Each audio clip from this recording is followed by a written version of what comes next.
Hi friends, good morning all of you. Welcome to Maths with Money channel. Today I will discuss you the details of the SSC CGL notification which was released yesterday. So బేసిక్గా మనకి CGL 2024 ఇయర్కి సంబంధించి notification అనేది release అయింది. So దానికి సంబంధించిన full details, ఎన్ని vacancies వచ్చాయి, స్కీమ్ అండ్ సిలబస్ అనేది ఖచ్చితంగా ఇక్కడ తెలుసుకుందాం. తర్వాత ఈ వీడియోలో most of your doubts will be cleared. And తర్వాత ఫస్ట్ టైం ఎవరైతే యాస్పిరెంట్స్ ఫస్ట్ టైం ఈ ఎగ్జామ్ని రాస్తున్నారో ఆ యాస్పిరెంట్స్కి మాత్రం ఈ వీడియో చాలా చాలా యూజ్ అవుతుంది. ఎందుకనేది మీకు లాస్ట్ వరకు చూస్తే మీకే తెలుస్తుంది. So let's see. సో బేసిక్గా మనకి మొత్తంగా చూసుకుంటే ఈ నోటిఫికేషన్లో మెయిన్ డీటెయిల్స్ ఏంటి అంటే ఆన్లైన్ అప్లికేషన్ అనేది ఎప్పుడు ఓపెన్ అవుతుంది. Okay, so online application starts from 24th June to and it will end on 24th July. 1 month ఉంటుంది అనమాట. సో 24th June నుంచి మీరు అప్లై చేసి 24th July వరకు మీరు ఎప్పుడైనా అప్లై చేసుకోవచ్చు. కానీ లాస్ట్ 24th వరకు పెట్టుకోకుండా ముందే మీరు అప్లై చేసుకోండి. ఓకే, సో జనరల్ కేటగిరీ వాళ్ళకి, ఓబీసీ వాళ్ళకి, లేకపోతే ఎస్సీ ఎస్టీ వాళ్ళకి, అలాగే విమెన్కి ఎవరికి ఎంత రిజిస్ట్రేషన్ ఫీజు ఉంటుంది అనేది కూడా మనం తెలుసుకుందాం. తర్వాత టైర్ 1 ఎగ్జామ్ టెంటేటివ్ డేట్స్ అనేవి సెప్టెంబర్ టు అక్టోబర్ మధ్యలో ఉంటుంది, September to October. And tier 2 exam date అనేది డిసెంబర్లో ఉంటుంది అని ఇవ్వడం జరిగింది. So all these are tentative, ఖచ్చితంగా అదే టైంలో ఉంటుందని కాదు. ఓకే, అండ్ మోస్ట్లీ టైర్ 1 అనేది ఎక్కువ రోజులు జరుగుతుంది కాబట్టి నార్మలైజేషన్ ఉంటుంది. కానీ టైర్ 2 అనేది ఒకే రోజు జరిగేలా చూసుకుంటున్నారు. ఓకే, సో మెయిన్ థింగ్ ఏంటంటే ఓవరాల్గా మొత్తం గ్రూప్ బి, గ్రూప్ సి అన్ని వేకెన్సీస్ కలిపి 17,727 వేకెన్సీస్ ఉన్నాయి. ఇవి కూడా టెంటేటివ్ వేకెన్సీస్ అని క్లియర్గా చెప్పడం జరిగింది. ఓకే, సో కాబట్టి ఇంకా ఇంక్రీజ్ అయ్యే ఛాన్సెస్ కూడా ఉన్నాయి. సో ఎవరైతే ఏజ్ లిమిట్, నేను చెప్తాను ఏజ్ లిమిట్, ఎంత ఏజ్ లిమిట్ ఉంటుందో ఆ ఏజ్ లిమిట్లో ఉండే వాళ్ళందరూ కూడాను అప్లై చేయండి. ఓకేనా. సో తర్వాత ఈ వేకెన్సీస్లో కూడాను ఏ జాబ్కి ఎన్ని వేకెన్సీలు ఉన్నాయి అనేది సూన్, అంటే దగ్గరలో వాళ్ళు డీటెయిల్డ్గా ఇస్తారు. క్యాండిడేట్స్ కార్నర్లో వేకెన్సీస్ అని ఉంటుంది CGL వెబ్సైట్లో, అదే SSC వెబ్సైట్లో, దాంట్లో మీకు పెడతారు. ఓకేనా. నెక్స్ట్ బేసిక్గా మనకి ఈ SSC CGL అనేది ఎందుకు రాయాలి, SSC CGL అనే ఎగ్జామ్ యొక్క అంటే దాంట్లో కనుక మీరు సెలెక్ట్ అయితే ఏ జాబ్స్కి ఎలిజిబుల్ అవుతారనేది ఫస్ట్ మీకు తెలియాలి. సో మెయిన్ అందరికీ తెలుసు UPSC is the top most exam in India.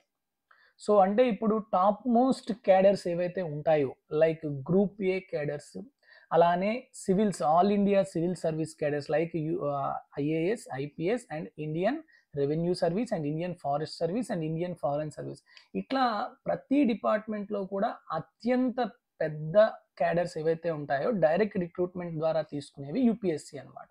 Okay, దాని కిందన ఉండే స్టాఫ్ని అంటే గ్రూప్ బి క్యాడర్స్ కానీ గ్రూప్ సి క్యాడర్స్ కానీ తీసుకునేది staff selection commission.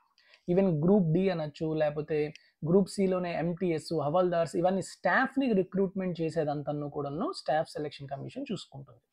So present మనం CGL అనేది ఉంటుంది, CGL, CHSL, MTS అని 3 క్యాడర్స్ ఉంటాయి, 3 థింగ్స్ ఉంటాయి అనమాట SSCలో. CGL అనే ఎగ్జామ్ రాయాలి అంటే మీరు ఖచ్చితంగా డిగ్రీ క్వాలిఫై అవ్వాలి. CHSL రాయాలంటే ఖచ్చితంగా ఇంటర్ క్వాలిఫై అవ్వాలి. అదే MTS రాయాలంటే ఖచ్చితంగా 10th క్వాలిఫై అవ్వాలి. సో ఇప్పుడు మనం ఈరోజు నోటిఫికేషన్లో CGL చెప్పుకుంటున్నాం కాబట్టి మీరు CGL అప్లై చేయాలంటే ఖచ్చితంగా డిగ్రీ కంప్లీట్ అయి ఉండాలి మొదటిది. లేదంటే డిగ్రీ ఫైనల్ ఇయర్లో ఉన్న వాళ్ళు కూడా అప్లై చేయొచ్చు.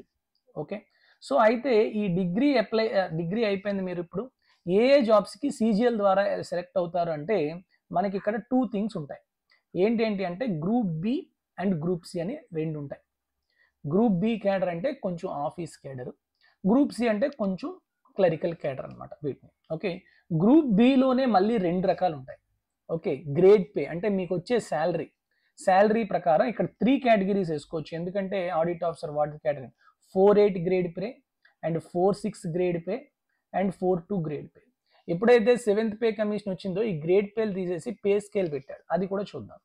గ్రూప్ సి క్యాడర్కి వచ్చేసరికి 2-8 గ్రేడ్ పే అంటాం. ఓకే, సో ఒక్కొక్కరికి ఇన్ హ్యాండ్ శాలరీ ఎంత వస్తుంది అవి కూడా మీరు డిస్కస్ చేసుకుందాం. సో ఇప్పుడు 4-8 గ్రేడ్ పే ఉన్న వ్యక్తికి సరాసరి 70K ప్లస్, అంటే ఇక్కడ మనకి 3 సిటీస్ ఉంటాయి, సెంట్రల్ గవర్నమెంట్ కదా, సో సెంట్రల్ గవర్నమెంట్ జాబ్స్ అనమాట ఇవి. సో ఆల్ ఓవర్ ఇండియాలో మీకు XCT, YCT, ZCT అని ఉంటుంది. ఓకే, దీంట్లో అత్యంత తక్కువ గురించి మాట్లాడుకుంటున్నాను నేను. 48 గ్రేడ్ పేకి అయితే 70K మినిమం వస్తుంది. 46 గ్రేడ్ పే అయితే 60K వస్తుంది. 42 గ్రేడ్ పే అయితే 50K ప్లస్ వస్తుంది. 50K కన్నా కొంచెం దగ్గర వస్తుంది. అదే 28 గ్రేడ్ పే అయితే 32-35K దాకా వస్తుంది. సో ఇవి శాలరీస్ అప్రాక్సిమేట్గా చెప్తున్నాను. ఓకే, సో వర్క్ ప్రొఫైల్ ఎలా ఉంటుంది అవన్నీ కూడాను మనం తర్వాత ప్రతి దాని గురించి తెలుసుకుందాం. మనం ఆల్రెడీ కూడాను కొన్ని జాబ్ ప్రొఫైల్స్ గురించి పాత వీడియోస్లో ఆల్రెడీ చెప్పుకోవడం కూడా జరిగింది. సో కాబట్టి ఒకసారి మనం నోటిఫికేషన్ చూద్దాం. ఎగ్జాక్ట్గా మనకి అసలు CGL నేను నోటిఫికేషన్ ఏమేమి ఇచ్చాడు, దాంట్లో డీటెయిల్స్ మనకి ఎగ్జామ్ పాయింట్ ఆఫ్ వ్యూలో ఏమేమి అవసరం, స్కీమ్ అండ్ సిలబస్ అంటే ఎట్లా స్కీమ్ ఎలా ఉంటుంది, టైర్ 1లో ఏంటి ఉంటుంది, టైర్ 2లో ఎలా ఉంటుంది అనేది క్లియర్గా తెలుసుకుందాం. ఓకేనా, లెట్స్ సీ. సో బేసిక్గా మనకి నోటిఫికేషన్ నేను వచ్చింది ఇది చూడండి. సో డైరెక్ట్గా CGL నోటిఫికేషన్ ఈ విధంగా మెన్షన్ చేశాడు. Dates for online application 24th June to 24th July and last date and time for receipt of online application 24th July 11 o'clock రాత్రి 11 గంటలకి. అలానే మేకింగ్ ఆన్లైన్ ఫీ పేమెంట్ ఏమో 25th July. Next window for application form correction గురించి కూడా అంటే మీరు ఏమైనా తప్పులు కనుక ఏమైనా చేస్తే మీరు అప్లికేషన్లో దానికి ఆగస్ట్ 10 నుంచి ఆగస్ట్ 11 ఒక రోజు ఇచ్చాడు. తర్వాత tentative schedule for tier 1, tier 2 September to October అని చెప్పాడు టైర్ 1, డిసెంబర్లోనేమో టెంటేటివ్ డేట్ టైర్ 2 కూడా ఇచ్చేసాడు. ఓకే, సో ఇప్పుడు మనకి మిగతా డీటెయిల్స్ అన్నీ కూడా క్లియర్గా తెలుసుకుందాం. ఓకే, సో చూడండి, staff selection commission will hold. So మనకి ఇక్కడ combined graduate level various group and C post అని చెప్తూ ఫుల్గా మీకు ఇచ్చాడు. సో డీటెయిల్స్ చూడండి, లైక్ ఏ జాబ్స్ అనేది చూద్దాం. ఫస్ట్ మీకు చెప్పాను కదా 4-6 grade pay and 4-8 grade pay ఇట్లా అని. సో ఫస్ట్ ఇక్కడ మనకి 4-6 అండ్ 4-8 గ్రేడ్ పేస్లో ఇవి వస్తాయి అనమాట. Pay level 7 assistant section officer ASO in centre, ఇవన్నీ కూడాను 4-6 గ్రేడ్ పే అంటారు. ఓకే, 4-6 గ్రేడ్ పే ఇవన్నీ కూడా 4-6 గ్రేడ్ పే. ఇవి చూడండి, మినిమం అంటే బేసిక్ పే అనేది 44,900 నుంచి స్టార్ట్ అవుతుంది. మీరు రిటైర్మెంట్ అండ్ మొత్తం సర్వీస్లో అలాగా 1,42,400 వరకు బేసిక్ పే అనేది ఉంటుంది. సో ఇవన్నీ కూడాను గ్రూప్ బి కేటరీ. కానీ ఒక్కటి మాత్రం ఇన్కమ్ ట్యాక్స్ ఇన్స్పెక్టర్ ఉంది చూసారా, ఇది మాత్రం గ్రూప్ సి కేటరీ. అంటే ప్రమోషన్ వస్తే మీరు మళ్ళీ గ్రూప్ బి అవుతారు. మిగతావన్నీ కూడా గ్రూప్ బి నుంచి అలా ప్రమోషన్ వస్తే గ్రూప్ ఏ అవుతారు. ఓకే, ఇవన్నీ కూడా గ్రూప్ బి నాన్ గెస్టెడ్ అనమాట. సో ఏజ్ లిమిట్ చూస్తే మీరు అన్నీ కూడా ఇక్కడ చూడండి, ఒక్కొక్క జాబ్కి ఒక్కొక్కలా ఉంటుంది. కొన్నిటికి 18 to 30, కొన్నిటికి 20 to 30 ఇట్లా మీకు ఉంటుంది. సో కాబట్టి ఫైనల్గా మీరు తెలుసుకోవాల్సింది ఏంటి అంటే, ఎప్పుడైనా మనకి ఈ ఎగ్జామ్స్ అంటే జస్ట్ వెయిట్, ఓవరాల్గా మినిమం ఏజ్ లిమిట్ అనేది 18 years. అంటే మీకు 18 years నుంచి మ్యాక్సిమం 32 years వరకు ఉన్న అభ్యర్థులందరూ కూడాను ఈ CGLని అప్లై చేయొచ్చు. ఓకే, 18 years నుంచి 32 years. కొన్ని జాబ్స్కి మాత్రమే 32 ఉంటుంది. మ్యాక్సిమం జాబ్స్ అన్నిటికీ కూడాను మ్యాక్సిమం ఏజ్ లిమిట్ అనేది 30 years మాత్రమే ఉంటుంది. అండ్ మోస్ట్ ఆఫ్ ది జాబ్స్కి 20 years అనేది మినిమం ఏజ్ లిమిట్. ఓకే, అవి మీకు ఒక్కొక్క జాబ్కి ఒక్కొక్కలాగా వేరీ అవుతుంది.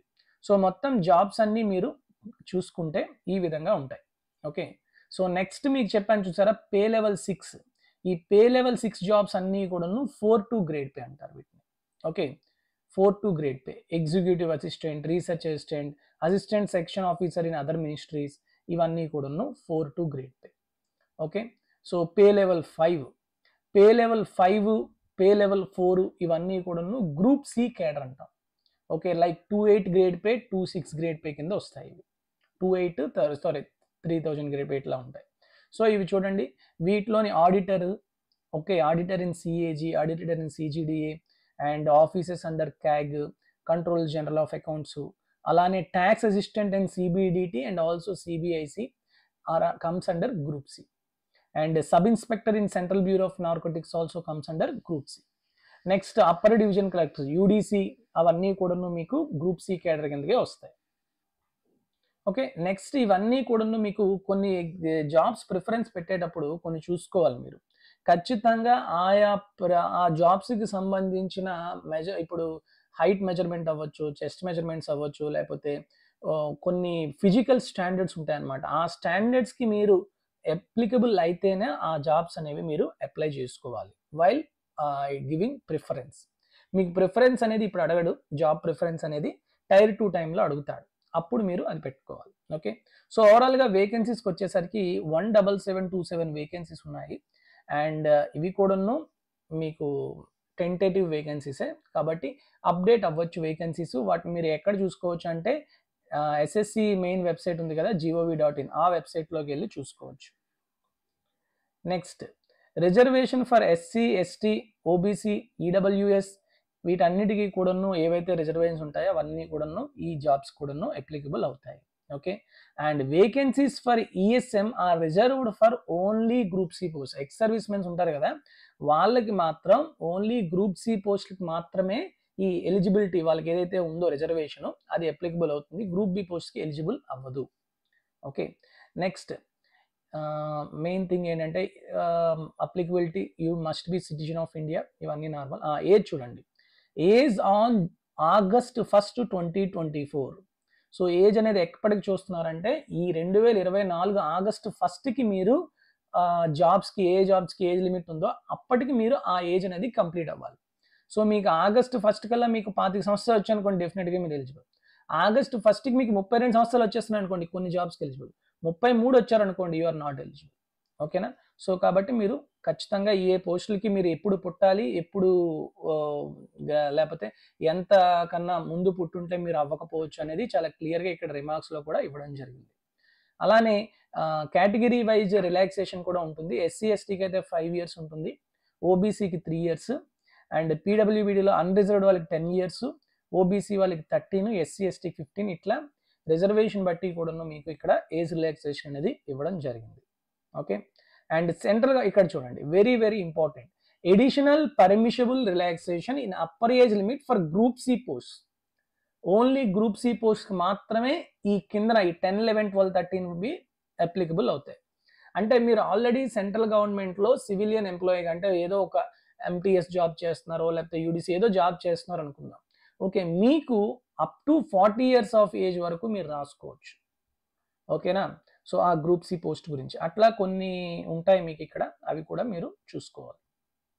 నెక్స్ట్, డేట్ ఆఫ్ బర్త్ డెఫినెట్గా మీకు ఖచ్చితంగా మన 10th class సర్టిఫికేట్లో ఏదైతే ఉందో అదే ఉండాలి, నేమ్ కానీ డేట్ ఆఫ్ బర్త్ కానీ. ఓకే, సో నెక్స్ట్ ఇవన్నీ normal. Age relaxation and process of certification, వీటి గురించి మనం నెక్స్ట్ క్లియర్ కట్ వీడియో చేద్దాం. సర్టిఫికేట్ వెరిఫికేషన్, డాక్యుమెంట్ వెరిఫికేషన్లో ఎందుకు చాలామంది అభ్యర్థులు లాస్ట్ వరకు వెళ్ళినా కూడాను మెయిన్ జాబ్ అనేది రాకుండా పోతుంది అనేది కూడా అప్పుడు మనం తెలుసుకుందాం. Next, compensatory time and assistance of scribe, అంటే పీడబ్ల్యూడి వాళ్ళకి స్క్రైబ్ని వాళ్ళు ఇవ్వడం జరుగుతుంది, దానికి కంపెన్సేటరీ టైం కూడాను ఇస్తారు ఎక్స్ట్రాగా. ఓకే, ఎస్, ఎడ్యుకేషనల్ క్వాలిఫికేషన్ వచ్చేసరికి ఈ junior statistical officer and statistical investigator grade 2 and research assistant in NHRC, వీటికి డిఫరెంట్గా ఉంటాయమ్మా. వాటికి ఖచ్చితంగా కొన్ని ఎసెన్షియల్ ఎడ్యుకేషన్ క్వాలిఫికేషన్, అంటే మీరు డిగ్రీ ఒక్కటే కంప్లీట్ చేస్తే సరిపోదు. ఓకే, డెఫినెట్గా వాటికి కొంచెం ఎక్స్ట్రాగా ఉండాలి. ఇక్కడ చూడండి, bachelor's degree in any subject from a recognised university or institute with at least 60% marks in maths at 12th level, or bachelor's degree in any subject with statistics as one of the subjects at degree level. ఇలా ఉంటేనే మీరు జేఎస్ఓకి eligible. అదే statistical investigator అనుకోండి, bachelor's degree in any subject with statistics as one of the subjects and the candidates must have studied statistics as a subjects in all the 3 years or all the 6 semester of the graduation course. గ్రాడ్యుయేషన్లో ఖచ్చితంగా statistics చదువుకొని ఉండే అభ్యర్థులు అయితేనే statistical investigator అనేది వాళ్ళకి ఎలిజిబుల్గా ఉంటారు. Okay, next, research assistant in ఎన్హెచ్ఆర్సీకి essential qualification definitely you have to get degree from the recognised university and desirable qualification వచ్చేసరికి minimum 1 year research experience in any recognised university. Okay, and అంతేకాకుండా degree in law or human rights from a recognised university. ఈ 3 post కాకుండా మిగతా అన్ని పోస్ట్కి కూడా ఏం కావాలి అంటే bachelor's degree from a recognised university or equivalent. ఖచ్చితంగా డిగ్రీ అనేది ఉంటే సరిపోతుంది. అండ్ ఇక్కడ మళ్ళీ ఇంకా క్లియర్గా ఇంకోటి మెన్షన్ చేశాడు చూడండి, the candidates who have appeared in the final year of their graduation can also apply. However, they must possess essential qualification on or before the cutoff date, that is August 1st, 2024. అంటే August 1st, 2024 కల్లా వాళ్ళు ఖచ్చితంగా degree అనేది complete చేసి ఉండాలి. అలాంటి వాళ్ళు final ఇయర్లో ఉన్నా కూడాను అప్లై చేయొచ్చు అని క్లియర్గా ఇక్కడ మెన్షన్ చేయడం జరిగింది. ఓకే, అండ్ అంతేకాకుండా మనకి ఇంకా ఎక్స్ట్రా థింగ్స్ ఏంటంటే ఇక్కడ చూడండి, it is also reiterated that the result of the requisite educational qualification must have been declared by the institute or university by the specific date, and mere processing of the result by the university by the cutoff date does not fulfill the essential qualification requirement. చాలా చాలా important thing ఇది, చాలా మంది తప్పుగా చూసుకుంటారు. Okay, next ఇవన్నీ మీరు satisfy అయ్యారు, ఇప్పుడు అప్లై చేయాలి. How to apply? సో ఖచ్చితంగా మీరు అప్లై చేయాల్సింది ఆఫ్లైన్లో కాదు, ఆన్లైన్లో చేసుకోవాలి.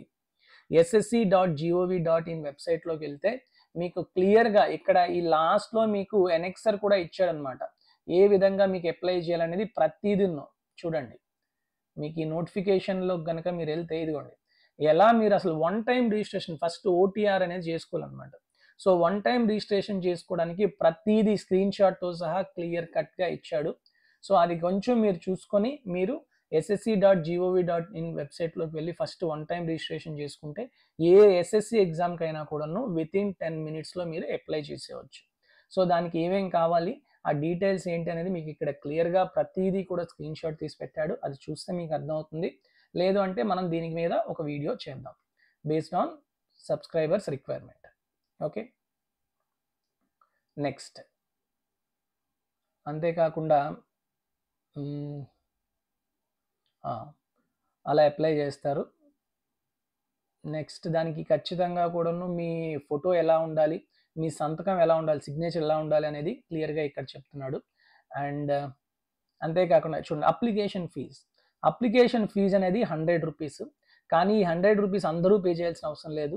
Women candidates and candidates belong to SC, ST and PWBD, ASM or not entitled for this fee payment. So వాళ్ళు ఏంటంటే ఫీ అనేది పే చేయాల్సిన అవసరం లేదు, they are exempted from fee payment. Okay, and fee can be paid only online through UPI or net banking or any other master card or debit card anything. Okay, and ఖచ్చితంగా మీకు payment అనేది status complete చూపిస్తేనే మీరు apply చేసినట్టు, లేకపోతే ఇది ఇంకా ఇన్కంప్లీటే. Okay, so తర్వాత మీరు అనుకోకుండా ఎగ్జామ్ అప్లై చేస్తారు, అంతా అయిపోయింది, పేమెంట్ అయిపోయింది, తర్వాత మీకు తెలిసింది మీ పేరులోని ఏదో ఒక అక్షరం తప్పు వచ్చింది, లేకపోతే ఇక్కడ ఏదో అనిపించింది అనుకోండి, అప్పుడు మీకు ఆగస్టు 10వ తారీఖు నుంచి ఆగస్టు 11వ తారీఖు వరకు విండో ఓపెన్ చేస్తాడు కరెక్షన్కి. అప్పుడు మీరు కరెక్షన్ చేసుకోవాలి. కానీ అప్పుడు మీకు ఎంత ఛార్జ్ చేస్తాడు? For any correction 200 rupees first time చేస్తే, లేదు అంటే మళ్ళీ 500 రూపీస్ మళ్ళీ సెకండ్ టైం చేస్తే కరెక్షన్కి. సో కాబట్టి కరెక్షన్స్ ఏమీ లేకుండా ముందే మీరు క్లియర్గా పెట్టుకోండి. ఓకేనా, నెక్స్ట్ సెంటర్స్కి వచ్చేసరికి మనకి ప్రతి రీజియన్లో కూడా కొన్ని సెంటర్స్ ఉన్నాయి. Central region, eastern region, Karnataka, Kerala region, next Madhya Pradesh and sub region, north eastern region, northern region, NWR north western and south region and western region. Southern region అంటే ఏంటంటే ఆంధ్రప్రదేశ్, పుదుచ్చేరి, తమిళనాడు, తెలంగాణ. ఓకే, మన ఆంధ్రాలోకి వచ్చేసరికి ఇక్కడ మీకు చీరాల, గుంటూరు, కాకినాడ, కర్నూలు, నెల్లూరు, రాజమండ్రి, తిరుపతి ఇవన్నీ ఉంటాయి. విశాఖపట్నం, విజయనగరం, విజయవాడ ఇవన్నీ ఉంటాయి. ఓకే, శ్రీకాకుళంలో ఉండదు, సెంటర్ అనేది శ్రీకాకుళంలో ఉండదు. ఓకే, నెక్స్ట్ తెలంగాణలో అయితే హైదరాబాదు, వరంగల్, కరీంనగర్ ఇవన్నీ కూడాను తెలంగాణకు సంబంధించి.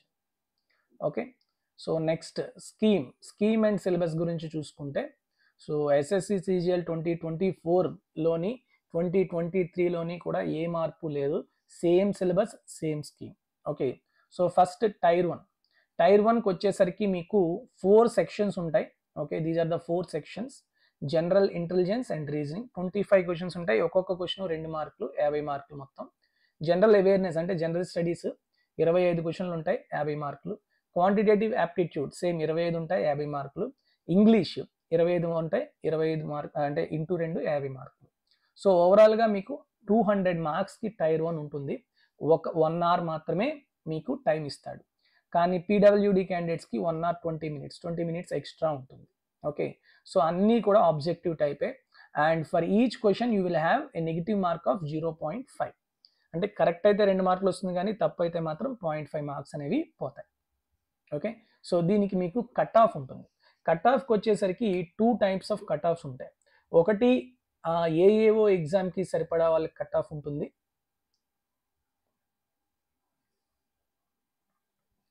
బేసిక్గా మనకి లాస్ట్ టైంకి ఇప్పటికి ఏం డిఫరెన్స్ అంటే, అప్పుడు ఏఏఓ ఎగ్జామ్ ఉండేది. అసలు ఈసారి ఏఏఓ ఎగ్జామ్ తీసేసాడు. నోటిఫికేషన్లో అసలు ఏఏఓ గురించి మెన్షన్ చేయలేదు.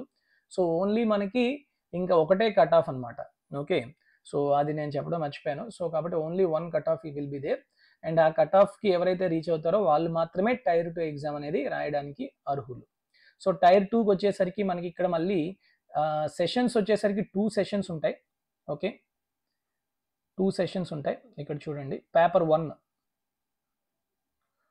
పేపర్ 2. సో పేపర్ 2 రాసే వాళ్ళు ఎవరంటే ఈ స్టాటిస్టికల్ ఇన్వెస్టిగేటర్ వీళ్ళు ఉంటారు కదా, వాళ్ళకి మాత్రం ఈ స్టాటిస్టిక్స్ పేపర్ అనేది ఉంటుంది. ఓకే, సో జస్ట్ చూడండి, paper 1 is compulsory for all the posts and paper 2 will be for only those candidates who apply for the JSO and in the Ministry of Statistics and Program Implementation and Statistical Investigator grade 2 in the Office of Registrar of General of India. Okay, who are shortlisted in tier 1 for these 3 posts. These posts అంటే చూసారు ఇక్కడ cut off అనేది statistics జేఎస్ఓకి ఈ statistical గ్రేడ్కి వేరుంటుంది, మిగతా అన్ని పోస్టులకి cut off tyre 1లో వేరుంటుంది. So ఎవరైతే ఈ జేఎస్ఓ అండ్ స్టాటిస్టికల్ ఇన్వెస్టిగేటర్కి అయ్యారో వాళ్ళకి మాత్రమే ఈ పేపర్ 2 అనేది ఉంటుంది. మిగతా వాళ్ళందరూ ఖచ్చితంగా ఈ పేపర్ 1 అయితే రాయాలి. సో పేపర్ 2 రాసే వాళ్ళందరూ పేపర్ 1 రాస్తారు, కానీ పేపర్ 1 రాసే వాళ్ళందరూ పేపర్ 2 రాయాల్సిన అవసరం లేదు. ఓకే, పేపర్ 1 గురించి వచ్చేసరికి మీకు 2 సెషన్స్ ఉంటాయి.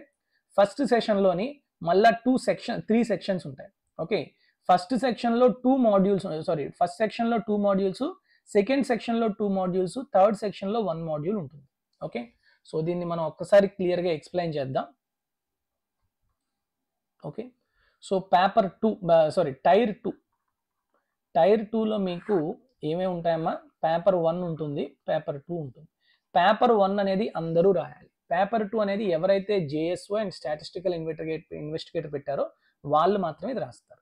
మరి పేపర్ 1 గురించి వచ్చేసరికి మీకు ఓవరాల్గా 3 సెషన్స్ ఉంటాయి. 2 సెషన్స్ ఉంటాయి, session 1 and session 2. Okay, and session 1కు వచ్చేసరికి మళ్ళీ 3 సెక్షన్స్ ఉంటాయి. సెషన్ 1లోని మళ్ళీ 3 సెక్షన్స్ ఉంటాయి. Section 1, section 2, section 3. సెక్షన్ 1 ఏంటి అంటే మనకి సెక్షన్ 1లో 2 మాడ్యూల్స్ ఉంటాయి. చాలా జాగ్రత్తగా చూసుకోండి, మాడ్యూల్ 1, మాడ్యూల్ 2. అండ్ సెక్షన్ 2లో కూడా 2 మాడ్యూల్స్ ఉంటాయి, module 1 and module 2. And section 3లో ఓన్లీ ఒక మాడ్యూలే ఉంటుంది. సో సెక్షన్ 1లో మాడ్యూల్ 1 ఏంటి అంటే mathematical abilities. Okay, mathematical abilities. And section 2 ఏంటంటే reasoning, general intelligence and reasoning. Okay, so mathematical abilities 30 questions, reasoning 30 questions, each question 3 marks. So కాబట్టి 90 marks maths, 90 marks reasoning ఉంటుంది. 90 marks reasoning, 90 marks maths ఉంటుంది. So రెండిటికి కలిపి మీకు ఎంత ఉంటుంది అంటే టైం అనేది, ఒక్క నిమిషం, అవి 180 మార్క్స్ మొత్తం. నెక్స్ట్ సెక్షన్ 2 వచ్చేసరికి మాడ్యూల్ 1లో ఇంగ్లీషు అండ్ మాడ్యూల్ 2లో జనరల్ అవేర్నెస్. ఇంగ్లీష్కి వచ్చేసరికి మీకు 45 క్వశ్చన్స్ ఉంటాయి, జనరల్ అవేర్నెస్ ఏమో 25 క్వశ్చన్స్ ఉంటాయి. ప్రతి క్వశ్చన్ కూడా 3 మార్క్స్. సో టోటల్గా ఈ 45 into 3 అండ్ 25 into 3, సో టోటల్గా 21 మార్క్స్. Okay, clear? సో 21 + 180 ఎంతమ్మా, 21 + 180 390 మార్క్స్. సో టోటల్గా పేపర్ 1లోని సెషన్ 1 అనేది 390 మార్క్స్కి ఎగ్జామ్ ఉంటుంది. ఓకేనా? ఈ 390 మార్క్స్కి మీకు టైం ఎంత ఉంటుంది తెలుసా? You will get time for 2 hours. Okay, section 1కి 1 అవర్ చూడండి, సెక్షన్ 1కి 1 అవర్ అండ్ సెక్షన్ 2కి 1 అవర్. సో టోటల్గా 2 అవర్స్లో మీరు 390 మార్క్స్కి ఎగ్జామ్ రాస్తారు. ఓకే, 2 అవర్స్ అయిపోయింది. 2 అవర్స్ అయిపోయిన తర్వాత next 15 minutes, so 2 hours next 15 minutes module 2 section 3లోని సారీ వెయిట్ 2 అవర్స్. నెక్స్ట్ ఇక్కడ సెక్షన్ 3 ఉంది కదమ్మా, ఈ సెక్షన్ 3 ఏంటి? It is nothing but computer knowledge module. Computer knowledge module ఇది కూడా మీకు ఆబ్జెక్టివ్ ఎగ్జామే. ఇది కూడా మీకు ఆబ్జెక్టివ్ ఎగ్జామే. ఎన్ని క్వశ్చన్స్ ఉంటాయి? 20 క్వశ్చన్స్ ఉంటాయి. ఒక్కొక్క క్వశ్చన్ కూడాను 3 marks. So total 60 marks. Clear all of you? Okay, next session 2కి వచ్చేసరికి సెషన్ 2 అనేది మీకు 15 నిమిషాలు ఉంటుంది. It is about data entry speed test, DEST అంటారు అనమాట. టైపింగ్ చేయాలి మీరు. ఓకే, డేటా ఎంట్రీ టెస్ట్లో ఏం చేయాలి? మీరు ఒక డేటా టాస్క్ ఇస్తారు, you have to typing test అనమాట. సో మొత్తం మీకు 2 అవర్స్ ఈ 390 మార్క్స్ ఉంటుంది. నెక్స్ట్ 15 మినిట్స్ ఈ కంప్యూటర్ నాలెడ్జ్, ఇది 60 మార్క్స్ ఉంటుంది. సో టోటల్గా 450 మార్క్స్ సెషన్ 1. 450 మార్క్స్ సెషన్ 1 ఉంటుంది. సెషన్ 2 అనేది క్వాలిఫైయింగ్ ఇన్ నేచర్. సెషన్ 2 అనేది క్వాలిఫైయింగ్ ఇన్ నేచర్. ఈవెన్ అంతేకాకుండా ఈ కంప్యూటర్ నాలెడ్జ్ ఉంది కదా, కంప్యూటర్ నాలెడ్జ్ కూడాను క్వాలిఫైయింగ్. ఓకే, కంప్యూటర్ నాలెడ్జ్ లో వచ్చే స్కోర్ ఏదైతే ఉందో 60, ఇది కూడాను క్వాలిఫైయింగ్. అంటే ఒక్కొక్క కేటగిరీకి ఇన్ని మార్క్స్ రావాలి అని ఉంటుంది. అంతేగాని అది క్వాలిఫై అయితే సరిపోదు, అది ఫైనల్ మార్క్స్లో కూడా ఇంక్లూడ్ చేస్తారు. ఓకేనా? నెక్స్ట్ సిలబస్కి వచ్చేసరికి ఇక్కడ చూడండి, tier 2 will include conducting of paper 1 and paper 2 in separate shift. Paper 1 అనేది వేరే షిఫ్ట్లో ఉంటుంది, పేపర్ 2 అనేది వేరే షిఫ్ట్లో ఉంటుంది. అంటే స్టాటిస్టిక్స్ ఎవరైతే రాస్తారో వాళ్ళకి సెకండ్ షిఫ్ట్లో ఉంటుంది. ఒకేసారి పెట్టారు ఎగ్జామ్. నెక్స్ట్ పేపర్ 1 గురించి మాట్లాడుకుంటే చెప్పాను కదా, mathematics, reasoning, English, general awareness, computer knowledge and DEST. Okay, paper 1 అనేది 2 సెషన్లో జరుగుతుంది. సెషన్ 1, సెషన్ 2 రెండు కూడాను ఒకే రోజు ఒకే పోర్ట్లోనే ఉంటుంది. ఓకే, సెషన్ 1 అనేది టోటల్గా మొత్తం కలిపి 2 అవర్స్ 15 మినిట్స్ మీరు కూర్చుంటారు ఒకేసారి. ఓకే, సెషన్ 1లో మొత్తం 2 అవర్స్ 15 మినిట్స్ ఖచ్చితంగా కూర్చుంటారు. ఇక్కడ సెషన్ 1లోని 2 మాడ్యూల్స్ మనం ఏదైతే ఇందాక క్లియర్గా చెప్పామో అదే ఇక్కడ మీకు ఫుల్ ఫ్లెడ్జ్డ్గా ఇవ్వడం జరిగింది. ఓకే, సో ప్రతి సెక్షన్ కూడా చూడండి, ఇక్కడ మీకు ఏదైతే ఉందో ఈ ఫస్ట్ సెక్షన్ ఉందా, సెక్షన్ 1 అవర్ తర్వాత ఇది క్లోజ్ అయిపోతుంది. ఓకే, నెక్స్ట్ 1 అవర్లో మీరు ఈ సెషన్ 2 రాస్తారు. అంటే జనరల్ అవేర్నెస్, ఇంగ్లీష్ అనేది నెక్స్ట్ రాస్తారు. ఆ 1 అవర్ తర్వాత ఇది కూడాను క్లోజ్ అయిపోతుంది. నెక్స్ట్ సెక్షన్ 3కి వస్తారు, అంటే కంప్యూటర్ నాలెడ్జ్, అది పావు గంటలో ఆటోమేటిక్గా అది కూడాను క్లోజ్ అయిపోతుంది. మొత్తం మీకు పేపర్ 1 అనేది క్లోజ్. సారీ, పేపర్ 1లో సెక్షన్ 1 అనేది క్లోజ్. సెషన్ 1 అనేది క్లోజ్. నెక్స్ట్ సెషన్ 2 ఓపెన్ అవుతుంది, మీరు టైప్ చేయాలి, టైప్ చేసిస్తారు 15 మినిట్స్. ఓకే, సో ఇక్కడ చూడండి, it will be mandatory for the candidates to qualify all the sections of paper 1. Paper 1లో ఉన్న ప్రతి సెక్షన్ కూడా మీరు క్వాలిఫై అవ్వాలి. ఏది క్వాలిఫై అవ్వకపోయినా కూడాను మీకు అవ్వదు. తర్వాత there will be negative marking of 1 mark for each wrong answer in section 1, section 2 and module of section 3 of paper 1. And for paper 2లో మాత్రం 0.5 మార్క్స్. ఎందుకు పేపర్ 2లో 0.5 మార్క్స్ అంటే 2 మార్క్స్ వస్తాయి కరెక్ట్ అయితే, తప్పైతే 0.5 పోతుంది. అదే మీకు పేపర్ 1లో చూసుకుంటే కరెక్ట్ అయితే 3 మార్క్స్ వస్తుంది, రాంగ్ అయితే 1 మార్క్ పోతుంది. Okay, next module 1 of section 3 of paper 1, that is computer knowledge test is mandatory but qualifying in nature. ఇప్పుడే మనం మాట్లాడుకున్నాం కదా, కంప్యూటర్ నాలెడ్జ్ అనేది మ్యాండేటరీ కానీ qualifying in nature. However, while shortlisting the candidates for the post where computer proficiency is prescribed, like assistant section officer in CSS, MEA, AFHQ, and Ministry of Corporate Affairs, and inspector of CGST or Central Excise, or preventive officer, or examiner, or executive assistant in CBIC, or postal assistant, వీటన్నిటికీ కూడాను computer knowledge అనేది, computer professions అనేది అవసరం. కాబట్టి వాటికి డెఫినెట్గా ఎవరికైతే ఎక్కువ మార్క్స్ వస్తాయో వాళ్ళకి మాత్రమే ఈ ఎగ్జామ్కి. ఈ జాబ్స్కి ఎలిజిబిలిటీ తీసుకుంటారు. ఓకే, సో ఈ డేటా ఎంట్రీస్ టెస్ట్ మాత్రం దాని గురించి మీకు క్లియర్గా ఇవ్వడం కూడా జరిగింది. మొత్తం 2000 కీ డిప్రెషన్స్ అనేది 15 మినిట్స్లో పడేటట్టు చూస్తారు. ఓకే, సో ఒక ప్యాసేజ్ ఇస్తారు, ఆ ప్యాసేజ్ని మీరు 15 మినిట్స్లో టైప్ చేసి పెట్టేయాలి. ఓకే, సో డెస్ట్ గురించి కూడా ఆల్రెడీ మనం చెప్పాము, అది ఒకసారి చూస్తే సరిపోతుంది. సో సిలబస్కి వచ్చేసరికి టైర్ 1 టైర్ 2లోని మ్యాక్సిమం సిలబస్ అంతా ఒకటే ఉంటుంది, సిలబస్ ఏం చేంజ్ ఉండదు, లెవెల్ ఆఫ్ క్వశ్చన్స్ మాత్రమే కొంచెం మారుతుంది. ఓకే, సో సిలబస్ క్లియర్గా చూడండి. ఇక్కడ యాజ్ పర్ సిలబస్ మీకు ఎగ్జామ్లో క్వశ్చన్స్ కూడా యాజ్ పర్ సిలబస్సే వస్తాయి, ఏవి హై లెవెల్ ఏం వచ్చేవు. ఓకే, కొంచెం టైర్ 2కి మీకు ఇంకొంచెం డీటెయిల్డ్గా ఇచ్చాడు. ఓకే, ఇది ఒకసారి మీరు క్లియర్గా చదువుకుంటే సరిపోతుంది. ఓకే, సో ఎవరైతే పేపర్ 2 రాస్తున్నారో వాళ్ళకి ఈ స్టాటిస్టిక్స్ అనేది కొంచెం క్లియర్ కట్ నాలెడ్జ్ అనేది ఉండాలి. ఓకే, అంతేకాకుండా కమింగ్ టు మోడ్ ఆఫ్ సెలెక్షన్కి వచ్చేసరికి minimum qualifying marks in tier 1 and section 1, section 2 and module 1 of section 3 of paper 1 of tier 2 and paper 2 of tier 2 examination are as follows. General category 30, OBC 25, మిగతా కేటగిరీస్కి 20% ఖచ్చితంగా రావాలి. అదే డెస్ట్లోకి వచ్చేసరికి maximum percentage of errors అనేది చూసుకుంటే general category 20, OBC EWS 25 and remaining వాళ్ళకి 30% వరకు error అనేది అలౌడ్ అనమాట. సో ఇప్పుడు మీకు 200 మార్కులకి 60 వస్తే మీరు క్వాలిఫైయా టైర్ 1 అంటే కాదమ్మా. సో అక్కడ బేస్డ్ ఆన్ వేకెన్సీస్ మీకు క్వాలిఫైయింగ్ మార్క్ అనేది ఉంటుంది. ఓకే, ఇది మినిమం క్వాలిఫైయింగ్ మార్క్గా మీకు చెప్పడం జరిగింది అంతే. ఓకే, నెక్స్ట్ ఇక్కడ చాలా క్లియర్గా చెప్పాడు, based on the marks scored in tier 1 that is computer based examination candidate will be shortlisted category wise to appear in tier 2. Okay, separate cut offs will be fixed for the post of JSO for appearing in paper 1 and paper 2 of tier 2 and for the post of statistical investigator grade 2 for appearing in paper 1 paper 2 of tier 2 and for all other posts for appearing in paper 1. మీకు 3 cut offs వస్తాయి. Okay, 3 cut offs ఇస్తాడు, JSOకి ఒకటి, statistical ఇన్వెస్టిగేటర్కి ఒకటి, remaining post అన్నిటికీ కలిపి.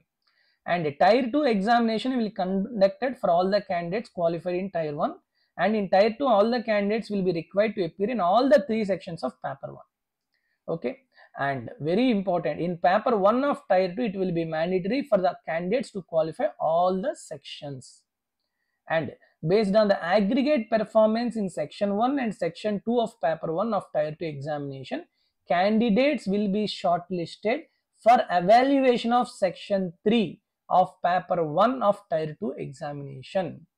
ఇక్కడ చాలా క్లియర్గా మెన్షన్ చేశాడు. ఏం చెప్తున్నాడు ఇక్కడ, ఎవరైతే ఈ section 1 and section 2 of paper 1 of tier 2, tier 2లోని పేపర్ 1లోని section 1 and section 2, section 1 section 2 ఎవరైతే క్లియర్గా పెర్ఫార్మెన్స్ ఇచ్చారో వాళ్ళు మాత్రమే సెక్షన్ 3 చూస్తాడు.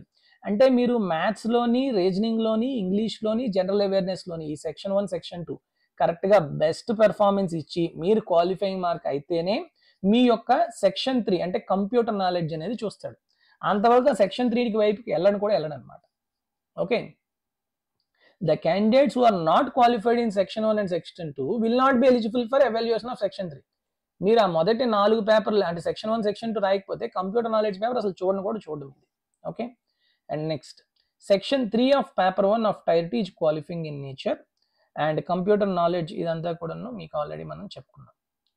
Okay, preference for various posts and departments will be taken from the candidates through online form only. అది మీకు తర్వాత ఫైనల్ రిజల్ట్ డిక్లేర్ చేయక ముందు మీ నుంచి తీసుకుంటాడు. ఓకే, కాబట్టి దానికి మాత్రం మీకు నేను సెపరేట్ వీడియో చేస్తాను. ఆప్షన్ ప్రిఫరెన్స్ పెట్టేటప్పుడు మాత్రం చాలా కేర్ఫుల్గా పెట్టుకోవాలి. Okay, next very important, merit list will be prepared on the basis of overall performance of candidates in tier 2 examination only. Tier 1 అనేది క్వాలిఫైయింగ్ ఇన్ నేచర్, మీరు క్వాలిఫై అయ్యాక మీకు ఎన్ని మార్క్స్ వచ్చినా కూడా ఇంక వేస్ట్. ఓకే, టైర్ 2లో మార్క్స్ మాత్రమే చూసుకుంటాడు. ఓకేనా, so merit list for the post where DEST is prescribed, ఇందాక చెప్పాను కదా, ఆ డెస్ట్ ఎక్కడైతే ఇంపార్టెంటో వాటికి మాత్రం డెస్ట్ స్కోర్ కూడా చూసుకుంటాడు. ఎక్కడైతే కంప్యూటర్ ప్రొఫిషియన్సీ టెస్ట్ ప్రిస్క్రైబ్ చేశారో వాటి కంప్యూటర్ నాలెడ్జ్లో మార్క్స్ కూడాను ఎవరికి ఎక్కువ వచ్చాయో ఆ ప్రిఫరెన్స్ బట్టి ఇస్తాడు. ఓకే, సో ఇట్లా మీకు ఫైనల్ సెలెక్షన్ అనేది ఉంటుంది అని క్లియర్గా చెప్పడం జరిగింది. ఓకే, అంతే. తర్వాత రిజల్ట్ ఆఫ్ టై ఇవన్నీ కూడాను నార్మల్. ఎవరైనా మాల్ ప్రాక్టీస్ చేస్తే ఎన్ని సంవత్సరాలు డిబార్మెంట్ చేస్తాడో అది కూడా మీకు క్లియర్గా ఇవ్వడం జరిగింది. అండ్ అన్నిట్లో కూడాను కమిషన్స్ డెసిషన్ అనేది ఫైనల్గా ఉంటుంది. So these are another important instructions. That's it. So this is the main notification released by the CGL, SSC, Staff Selection Commission. Okay, so everything you have to remember here is the number of vacancies are increased comparing to the last year. So కాబట్టి డెఫినెట్గా మీరు కనుక బాగా prepare అయితే exam ఖచ్చితంగా కొట్టగలరు. మరి ఇంత notification విన్నాక మీరు ఎగ్జామ్ని ఎలా ప్రిపేర్ అవ్వాలి, ఎట్లా చూసుకోవాలి అనేది కూడా చెప్తాను నేను. సో మన యాప్లోని మ్యాథ్స్ పార్ట్ గురించి, అంటే క్వాంటిటేటివ్ యాప్టిట్యూడ్, ఈవెన్ టైర్ 1కి అవ్వచ్చు, టైర్ 2కి, రెండింటికి కలిపి మన దగ్గర కోర్స్ ఉంది. All recommended classes, total arithmetic, mensuration అన్నీ కలిపి ఉంటుంది. So based on the validity period, మీరు ఎన్ని నెలలకు తీసుకుంటారో దాన్ని బట్టి మీకు కోర్స్ ఫీజు అనేది ఉంటుంది. ఓకే, సో 1 మంత్కి అయితే ఇంత, 2 మంత్స్, 3 మంత్స్కి ఇంత, 6 మంత్స్కి ఇట్లా ఉంటుంది. ఓకే, అంతేకాకుండా ఎనదర్ ఇంపార్టెంట్ థింగ్ ఈజ్, మీరు ఇప్పుడు CGL ఎగ్జామ్ ప్రిపేర్ అవుతున్నారు. అసలు మీరు ఫస్ట్ టైం ప్రిపేర్ అవుతున్నారు, మీకు CGL గురించి ఏమీ తెలియదు. అలాంటి వాళ్ళకి ఏంటి ఇంపార్టెంట్ అంటే previous year question papers important. So అందువల్ల మనం CGL 2023కి సంబంధించి tier 1 and tier 2 previous year question papers అనేవి మన యాప్లో పెడుతున్నాము. ఓకే, సో 6 months డ్యూరేషన్ ఇస్తున్నాం, జస్ట్ ఎట్ 49 రూపీస్. మీరు ఈ పేపర్స్ని ఓకే మొత్తం దగ్గరగా టైర్ 1లో 13 షిఫ్ట్స్ అయ్యి, ఒక్కొక్క షిఫ్ట్లో 4 అనుకోండి పేపర్స్, 52 పేపర్స్. అలానే టైర్ 2 మొత్తం మీకు మోర్ దాన్ 55 క్వశ్చన్ పేపర్స్ అనేవి మీకు అక్కడ ఉంటాయి. ఓకే, అన్నిటికీ కూడాను మనం 2 attempts అనేవి అలౌ చేస్తున్నాం. సో కాబట్టి మీరు ఇంతవరకు ఎగ్జామ్ ఎలా ఉంటుంది అనేది తెలుసుకోవడం కోసం ఫస్ట్ అటెంప్ట్ అనేది యూజ్ చేసుకోండి. దాన్ని మళ్ళీ మీరు రెండోసారి కూడా అటెంప్ట్ చేయొచ్చు. అది ఎప్పుడు చేస్తారంటే మీ ప్రిపరేషన్ అంతా అయిపోయాక ఎగ్జామ్ దగ్గరలో ఉండేటప్పుడు మళ్ళీ సెకండ్ అటెంప్ట్తో మీరు మళ్ళీ రాసి మీకు ఎన్ని మార్క్స్ వచ్చాయో చెక్ చేసుకోండి. సో ఇది కూడాను మన యాప్లో ప్రెజెంట్ అవైలబుల్గా ఉంది. సో ఈ 2 కోర్సెస్ కూడాను ఖచ్చితంగా తీసుకోండి. Okay, so remaining topics maths వరకు మన యాప్లో ఉంది. For what about general awareness, and what about for general English, and what about for reasoning or general intelligence. General అవేర్నెస్కి కరెంట్ అఫైర్స్ చాలా ఇంపార్టెంట్. వాటితో పాటు మీరు ఖచ్చితంగా చూసుకోవాల్సినవి NCERT text books. Okay, magazines, monthly magazines, NCERT text books, NCERT compile చేస్తారనమాట అలాంటివి. తర్వాత ల్యూసెంట్ బుక్ కూడాను పర్వాలేదు, ఇప్పుడు దీని నుంచి ఎక్కువ క్వశ్చన్స్ రావట్లేదు. అండ్ అంతకన్నా మించి last 5 years general studies questions compilation ఖచ్చితంగా చూసుకొని సరిపోతుంది. ఇంతకన్నా మించి జనరల్ అవేర్నెస్కి ఏం చేయక్కర్లేదు. నెక్స్ట్ జనరల్ ఇంగ్లీష్కి వచ్చేసరికి black book for English, Q-Maths వాళ్ళు ఉంటుంది బ్లాక్ బుక్. ఓకే, అలానే ఆల్ ప్రీవియస్ ఇయర్ క్వశ్చన్స్ అన్నీ కూడా చూసుకోండి. వెకాబులరీకి రన్ అండ్ మార్టిన్ ఇవన్నీ చూడొచ్చు. లేదు అంటే నేను ప్రిఫర్ చేసేది ఏంటి అంటే KD క్యాంపస్ నీతు సింగ్ మేడంది ఇంగ్లీష్ మెటీరియల్ ఉంటుంది, వాల్యూమ్ 1 అండ్ వాల్యూమ్ 2 అని. అవి 2 సరిపోతాయి, అంతకుమించి ఎక్కువ అక్కర్లేదు. And topic wise mock test are more important for general English. వొకాబులరీకి కానీ ఓకే గ్రామర్కి కానీ అవి ఎక్కువ రాస్తే సరిపోతుంది. అండ్ రీజనింగ్కి వచ్చేసరికి రాకేష్ యాదవ్ బుక్ కానీ లేకపోతే మన Kiran's publication previous year questions ఉంటుంది, కిరణ్స్ పబ్లికేషన్స్. ఈ 2 కూడాను ఏదో ఒకటి, రెండిట్లో ఏదో ఒకటి చాలు, ఎన్ని అక్కర్లేదు. ఓకేనా, సో ప్రీవియస్ ఇయర్ క్వశ్చన్స్ బట్టి లాజిక్స్ మీరు తెలుసుకుంటే సరిపోతుంది. ఓకే, దాంతో పాటుగా మ్యాథ్స్కి వచ్చేసరికి మన యాప్లోని ఆల్రెడీ మనం అర్థమెటిక్లోని ఒక 1500+ క్వశ్చన్స్ సాల్వ్ చేసాం. అలానే మెన్సురేషన్ ఆర్ ప్యూర్ మ్యాథ్స్లో కూడా 1500+ క్వశ్చన్స్ సాల్వ్ చేసాం. సో వీటితో పాటు మీకు ప్రాక్టీస్కి కావాలి అంటే రాకేష్ యాదవ్ బుక్ కానీ ఓకే లేదంటే కిరణ్స్ పబ్లికేషన్ కానీ ప్రీవియస్ ఇయర్స్ క్వశ్చన్స్ ఉంటుంది కిరణ్స్ పబ్లికేషన్. ఈ 2 బుక్స్లో ఏదో ఒక బుక్ తీసుకొని మీరు ఎక్కువ నెంబర్ ఆఫ్ క్వశ్చన్స్ ప్రాక్టీస్ చేస్తే సరిపోతుంది, అంతకు మించి ఏమీ అక్కర్లేదు. సో ఇలా గనక చేస్తే డెఫినెట్గా మీరు కూడాను నాలానే ఎస్ఎస్సిలో గ్రూప్ బి కేడర్లో మంచి జాబ్ని ఫస్ట్ అటెంప్ట్లోనే తెచ్చుకోవడానికి ఆస్కారం ఉంటుంది. సో మన యాప్లోని మీకు ఎలాంటి డౌట్ వచ్చినా కూడాను యాప్లో చాట్ బాక్స్లోకి వెళ్తే మీకున్న డౌట్ని ప్రతి డౌట్ని కూడా మీరు అడిగిన వెంటనే వితిన్ 1 అవర్లోనే మీకు రిప్లై ఇవ్వడం అనేది జరుగుతుంది. Okay, so for any doubts you can ask me in the comment section. I will again do any other video related all your doubts. మీకు మోస్ట్లీ డౌట్స్ అన్ని క్లియర్ అయ్యాయని అనుకుంటున్నాను. If you have any further doubts I can definitely clarify in next video. Thank you very much all of you, and I wish you all the best to all the candidates who are appearing in Staff Selection Commission exam. Thank you very much. Take care. Good night. Jai Hind.